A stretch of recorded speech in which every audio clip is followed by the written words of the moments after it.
Anem al punt 5 del temari, anem a fer multiplicacions i divisions amb monomis. Recordeu que per fer multiplicacions amb monomis el que fèiem era multiplicar els coeficients. Aquí ho tenim, per exemple, 5 al quadrat per 7 x al cub, 5 per 7 donarien 35, i multiplicació de potències amb la mateixa base, si us en recordeu de la teoria, deixem la mateixa base, en aquest cas x, i sumar amb els exponents, 2 més 3 donarien 5. És a dir, multipliquem els coeficients, 5 per 7 donaria 35, i sumem els exponents, 2 més 3 donarien 5.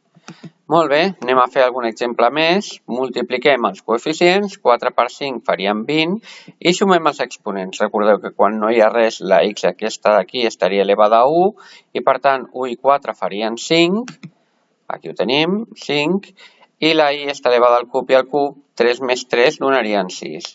Per tant, serien 20x a la cinquena i a la sisena. Fem un altre exemple. Aquí hauríem de multiplicar les nostres fraccions, 2 novens i 3 cinquens per trobar el coeficient. Podríem simplificar el 3 amb el 9 a 1, 3.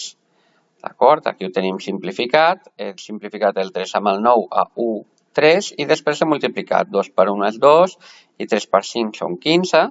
I ara sumem els exponents de les incògnites. Aquesta està elevada a 1 i a 3, per tant quedaria x a la quarta. I aquí a 2 i a 3, i per tant quedaria i a la cinquena. Per dividir monomis actuem exactament igual que abans, és a dir, dividirem els nostres coeficients, 35 dividit entre 7 donaria 5, i ara recordeu les propietats de les potències, divisió de potències amb la mateixa base, deixem la mateixa base i restem els exponents, 8 menys 3, que donarien 5. És a dir, com a conclusió el que fem és dividir els coeficients i restar els exponents. Anem a fer algun exemple més. Aquí tenim 18 dividit entre 6, que donarien 3. Aquí la x està elevada a 1, per tant 1 menys 4, atenció, donaria menys 3, negatiu, i 8 menys 3, que donarien 5. Anem a un altre exemple, en aquest cas una divisió de fraccions.